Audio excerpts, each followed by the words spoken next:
पंतप्रधान मोदींनी पाकिस्तानला सुनावलंय, भारत एकटा शांततेच्या मार्गावरती चालू शकत नाही, पाकिस्ताननेही तोच मार्ग धरायला हवा अशा शब्दात पंतप्रधान मोदींनी पाकिस्तानला सुनावलंय। नवी दिल्लीत आयोजित रायसीना डायलॉग कार्यक्रमात ते बोलत होते।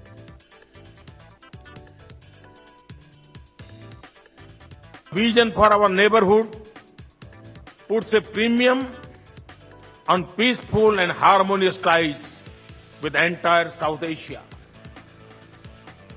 That vision had led me to invite leaders of all SAARC nations, including Pakistan, for my swearing in.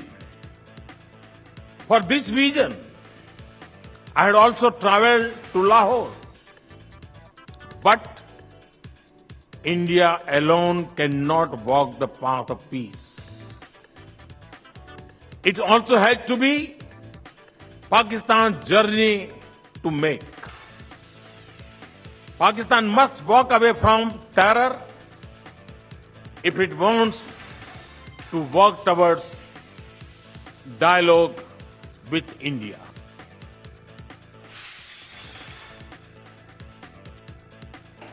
20 November 2016 कानपूरच्या जवळ झालेल्या रेल्वे अपघातामागे आयएसआयचा हात असल्याचं आता पुढे आलं। बिहार पोलीस आणि एटीएसने केलेल्या कारवाईत 3 सराईत गुन्हेगारांना अटक करण्यात आली। मोतीहारी जिल्ह्यात हे 3 जण सापडले, त्यांचे नेपाळमधल्या आयएसआय ऑपरेटरशी संबंध असल्याचं चौकशीत पुढे आलंय। कानपूरप्रमाणेच बिहारमधल्या घाडासहन गावाजवळ देखील घातपात घडवण्याचा या 3 प्रयत्न होता, पण बिहार पोलिसांनी हा प्रयत्न हाणून पाडलाय। उमाशंकर पटेल, मुकेश यादव और मोती पासवान 3 व्यक्तियों को गिरफ्तार किया गया है। जो घटना के समय पे अरुण और दीपक राम को जो बम का जो है तार सटाकर ट्रक को उड़ाने का जिम्मा दिया गया था, परंतु उनके द्वारा ये कार्य नहीं किया जा सका। इसी के लिए जो है इस ग्रुप के द्वारा इनको नेपाल के जंगल में ले जाकर उनकी हत्या कर दी गई थी। इस मामले में हम लगातार आगे भी इस मामले में कुछ अन्य खुलासे हुए हैं, जिसके बारे में अभी आगे अनुसंधान जारी है। इस संबंध में जो एटीएस और जो अन्य खुफिया एजेंसी उनसे हम लोग मदद ले रहे हैं। अभिनेता सलमान खान विरोधात राजस्थानच्या जोधपूरमध्ये सुरू असलेल्या अवैधरित्या शस्त्रास्त्र बाळगण्याच्या खटल्यातूनही सलमानची निर्दोष मुक्तता करण्यात आली। जोधपूर कोर्टाचे न्यायाधीश दलपत राजपुरोहित यांनी आज सकाळी 11:30च्या सुमाराला हा निकाल दिला। 1998 पासून सुरू असलेल्या 4 खटल्यांपैकी 3 खटल्यात सलमानची निर्दोष मुक्तता झाली। आज सलमानसोबत त्याची बहीण अलविरा निकालाच्या वेळी कोर्टात हजर होती। निकालाआधी कोर्टाच्या बाहेर सलमानच्या फॅन्सनी मोठी गर्दी केली होती। 2 काळविटांच्या शिकारीचा खटला मात्र अजूनही सुरूच आहे।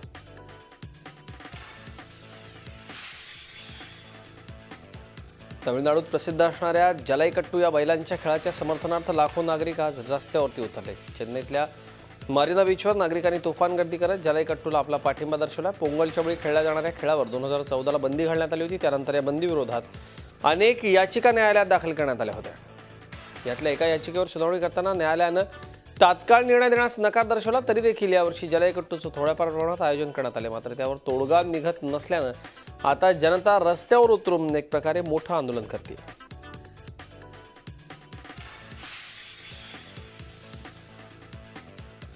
महानगरपालिका आणि जिल्हा परिषदेच्या निवडणुकीसाठी शिवसेना भाजपच्या युतीची चर्चा करायला दुसरी बैठक सुरू झाली। या बैठकीत भाजपने 114 जागांची मागणी केली। ही मागणी अर्थातच शिवसेनेनं मान्य केली नाही। त्यानंतर दोन्ही पक्षांनी अपेक्षित जागांची यादी एकमेकांसमोर मांडण्याचा निर्णय घेतला। संध्याकाळपर्यंत दोन्ही पक्ष एकमेकांना यादी देतील अशी शक्यता आहे। शिक्षण मंत्री विनोद तावडे यांच्या बंगल्यावरती ही बैठक झाली। त्यानंतर शिवसेनेचे खासदार अनिल देसाई यांनी ही माहिती दिली।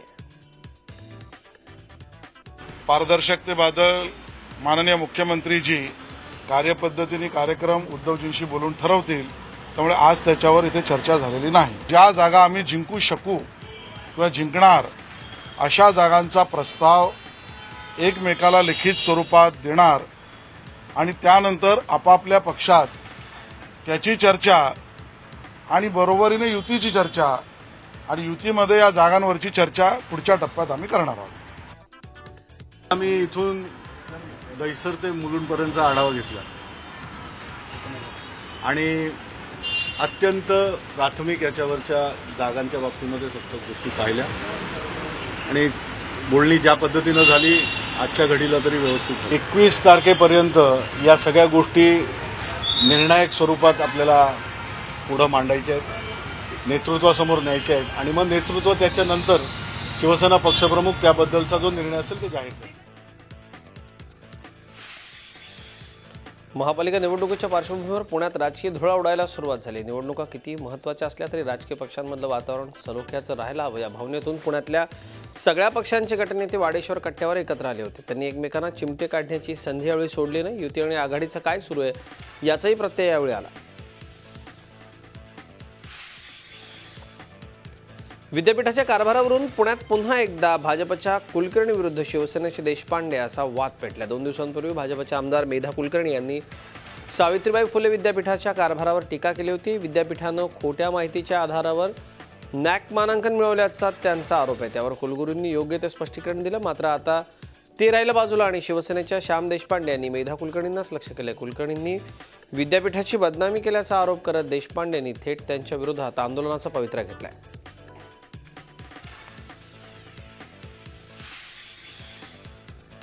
शिवसेनेचे माजी खासदार गजानन बाबर आज भाजपमध्ये त्यांनी प्रवेश केलाय। मुख्यमंत्री देवेंद्र फडणवीस यांच्या उपस्थितीत गजानन बाबर यांनी भाजपचा शेला अंगावर घेतलाय। लोकसभेला तिकीट नाकारल्यापासून बाबर पक्ष नेतृत्वावर नाराज होते।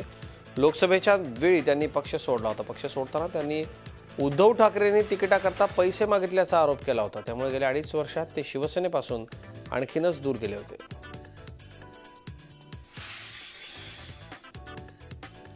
मुंबई महापालिकेमध्ये गैरकारभार भ्रष्टाचार हा जणू अधिकारच बनून गेलाय। कचरा वाहतूक कामात कंत्राटदारांच्या फायद्याकरता जादा फेऱ्या दाखवून बिलं मंजूर करणं, लॉकशीटवर खोट्या नोंदी करणं अशा प्रकारचा गैरकारभार होत असल्याचं झी 24 तासनं समोर आणलं। 8 डिसेंबरच्या स्थायी समितीत देखील हा मुद्दा चर्चेला आला होता। तेव्हा पालिका प्रशासनानं याची चौकशी करण्याचं आश्वासन दिलं होतं, पण चौकशी दूर राहिली। उलट अद्यापही त्याच जोमांना हा गैरकारभार मागच्या पानावरून पुढं सुरू असल्याचं झी 24 तासच्या तपासात पुढं आलंय। नागपुरात काँग्रेसनं सुरू केलेल्या रिझर्व्ह बँकेच्या घेराव आंदोलनात पोलिसांनी सौम्य लाठीमार केलाय। नागपुरात देखील संविधान चौकात रिझर्व्ह बँक समोर काँग्रेसतर्फे आरबीआयला घेराव घालण्यात येतोय। काँग्रेसच्या आंदोलनाकरता माजी मुख्यमंत्री पृथ्वीराज चव्हाण, विरोधी पक्षनेते राधाकृष्ण विखे पाटील, माणिकराव ठाकरे आदी काँग्रेसचे नेते आंदोलनाला येत आहेत।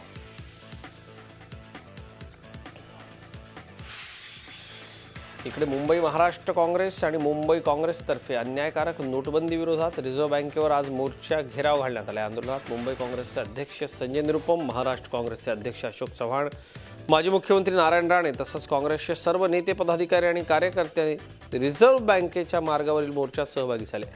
यावेळी अशोक चव्हाण आणि संजय निरुपम यांना ताब्यात घेण्यात आलं। तिकडे चंडीगडमध्ये देखील रिझर्व्ह बँकेच्या ऑफिस बाहेर काँग्रेसचे दिग्गज नेते रस्त्यावर उतरले। रिझर्व्ह बँकेला घेराव घालून त्यांनी नोटबंदीच्या निर्णयाचा निषेध केला।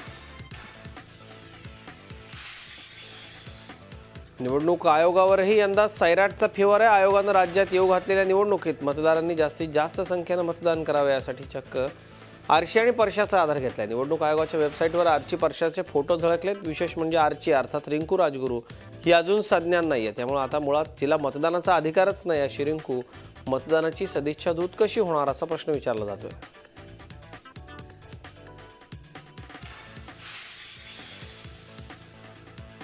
आशियातलं पहिलं महिला विद्यापीठ असलेल्या SNDT महिला विद्यापीठात ड्रेस कोडची सक्ती करण्यात आली। विद्यापीठातर्फे फोर्ट कॅम्पसमधल्या विद्यार्थिनींना फॉर्मल ड्रेसची सक्ती करण्यात आली। विद्यापीठाच्या विद्यार्थी कल्याण विभागाने या संदर्भातलं परिपत्रक काढलंय। फॉर्मल कपडे बंधनकारक केल्यानं विद्यार्थिनींना जीन्स, शॉर्ट्स, स्कर्ट्स, मिनीज आणि मिडीज घालता येणार नाहीत। या निर्णयाचं विद्यार्थिनी आणि पालकांनी स्वागत केल्याचा दावा कुलगुरू शशिकला वंजारी यांनी केलाय, पण काही विद्यार्थिनींनी यावर नाराजी व्यक्त केली आहे। SNDT विद्यापीठाच्या चर्चगेटमधल्या संकुलात विविध शाखात सुमारे 5000 विद्यार्थिनी शिक्षण घेत आहेत।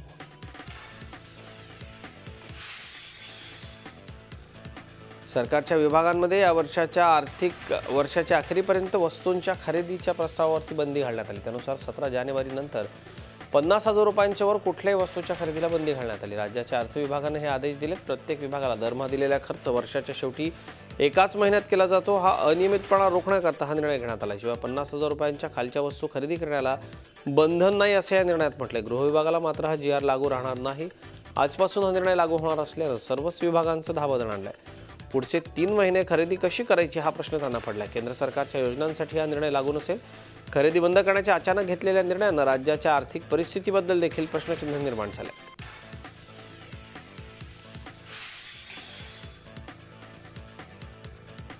अभिनेते सयाजी शिंदे यांनी सातारा जिल्ह्यातल्या माण तालुक्यातल्या पांढरवाडीला 6 महिन्यांपूर्वी वृक्षारोपण केलेल्या झाडांची कत्तल झाल्याचं उघड झालंय. समाजकंटकांनी ही कत्तल केल्याचं बोललं जातं. ग्रामस्थांनी याबद्दल संताप व्यक्त केला. या भागातल्या दुष्काळी जनतेला दिलासा देण्याकरता सयाजी शिंदेंनी पांढरवाडीसह इतर 6 गावात सुमारे 25,000 झाडं लावली. गेली 6 महिने गावकरी आणि ग्रामस्थ या झाडांना टँकरनं पाणी पुरवठा करतात. मात्र रात्रीच्या अंधारात काही समाजकंटकांनी कुऱ्हाडीनं शेकडो झाडं तोडलीत. हे दृश्य पाहून गावकरी आणि विद्यार्थी दुःखी झाले. त्यांनी प्रचंड संताप व्यक्त केला.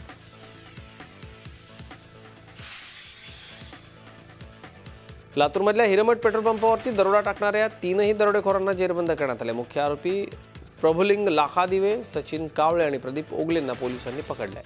त्यांच्याकडून सोनं, 40,000ची रोकड आणि पिस्तूल जप्त करण्यात आले. 3 दिवसांपूर्वी लातूरमध्ये हा धाडसी दरोडा पडला होता.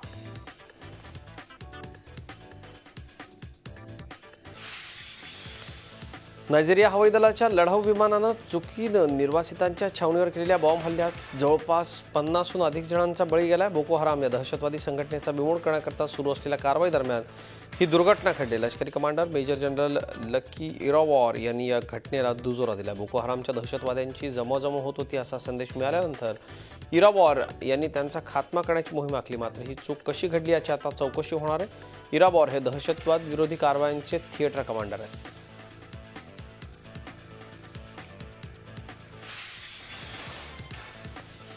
अमेरिकेतल्या वॉशिंग्टन डीसीतल्या सर्वोच्च न्यायालयासमोर जन्मठेपेच्या शिक्षेबाबत आंदोलन करणाऱ्यांना अटक करण्यात आली. अमेरिकेत 40 वर्षांपूर्वी जन्मठेपेची शिक्षा लागू करण्यात आली होती. गेल्या वर्षी जवळपास अमेरिकेतल्या 5 लोकांना जन्मठेप सुनावण्यात आली होती.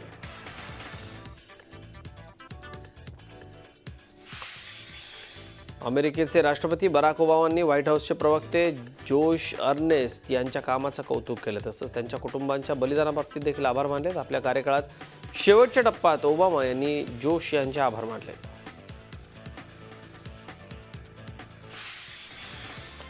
ओबामांचा कार्यकाळ संपण्याआधीच कारागृहातून काही कैद्यांची सुटका होण्याची शक्यता असल्याचं मत व्हाईट हाऊसचे प्रवक्ता जोश अर्नेस्ट यांनी व्यक्त केले. 1 दिवस आधीच 10 कैद्यांची सुटका करून त्यांना ओमानला पाठवण्यात आले. कारागृहाच्या आसपासचा परिसर बंद असल्यानं शंका व्यक्त करण्यात येते.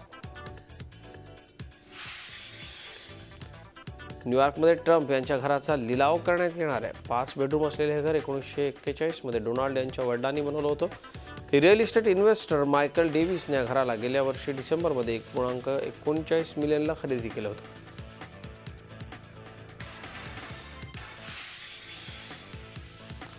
फ्लोरिडाच्या विमानतळावर गोळीबार करत 5 जणांना ठार केलेल्या इस्तबेन सँटिगोचा जामीन अर्ज फेटाळण्यात आला. तपास अधिकाऱ्यांसमोर इस्तबेन होण्याची शक्यता आहे.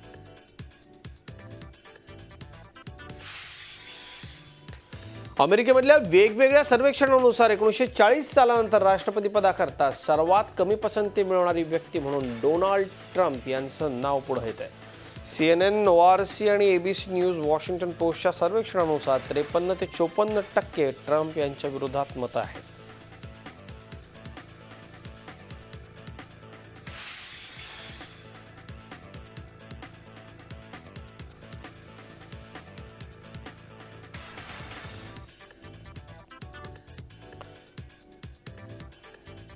ब्राझीलमधल्या कारागृहात रोज होणाऱ्या दंग्यांमुळे आणि ओव्हर क्राऊडमुळे अनेक समस्या निर्माण होतात. या समस्या सोडवण्याकरता 1 वर्षात 30 नवीन कारागृह निर्माण करण्यात येणार आहेत. राष्ट्रपती मायकल टेमर यांनी याबाबतीत सांगताना म्हटलंय की कारागृहापैकी 5 कारागृह ही जास्त बंदोबस्तातली बनवण्यात येणार आहेत, ज्यात हिंसक कैद्यांना ठेवलं जाईल.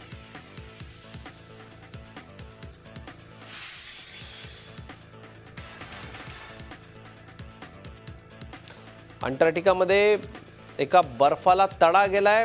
त्यामुळे ब्रिटननं व्हॅली व्ही रिसर्च स्टेशनवरून आपल्या शास्त्रज्ञांना परत बोलवलंय. हा तडा या सप्टेंबरपासून 10 किलोमीटर अंतरावरती गेलाय. व्हॅली व्ही रिसर्च स्टेशनमध्ये सध्या 88 शास्त्रज्ञ पर्यावरणाचा शोध घेत आहेत. हा धोका पाहता या वैज्ञानिकांना परत बोलवण्यात आलं.